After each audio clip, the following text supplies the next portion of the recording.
সুব্রত বন্দ্যোপাধ্যায় সন্দীপন সাহা স্পিকারের কাছে গিয়ে অভিযোগ জানিয়েছিলেন এবং সেই অভিযোগের ভিত্তিতেই সিআইডি এখন তদন্ত করছে। অন্যান্য যাদের সই চুরি হয়েছে তাদেরকেও জিজ্ঞাসাবাদ করা হচ্ছে। শুভেন্দু অধিকারী মুখ্যমন্ত্রী তিনি কি জানালেন আজকে দেখুন। 27/5 দুজন এমএলএ এই যে রেজুলেশনের কপি, এতে ব্লক লেটারে 10 জনের নাম লেখা আছে। ব্লক লেটারে তো হয় না।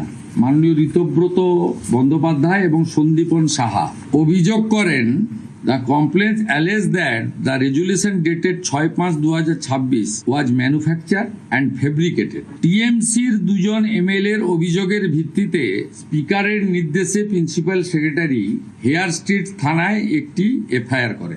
আমার অনুমোদনে পুলিশ মন্ত্রী হিসেবে এটাকে সিআইডিতে দিয়ে দেয়। সিআইডি 13 জন এমএলএ কে ইনভেস্টিগেট করে with video photography and signature verification. এদের মধ্যে 3 জন এমএলএ বাহারুল ইসলাম, অরূপ রায় এবং সুভাষিস দাস, তারা ভিডিওগ্রাফি এবং সিআইডি কে বলে সই আমাদের নয়।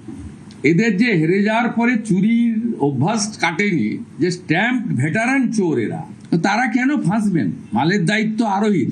একটা নোটিশ করে ওই আঞ্চলিক দলের সর্বভারতীয় সাধারণ সম্পাদককে যে আপনি রেজুলেশনের বুক নিয়ে আজকে হাজির হবেন। এরা এত বড় করাপ্টেড।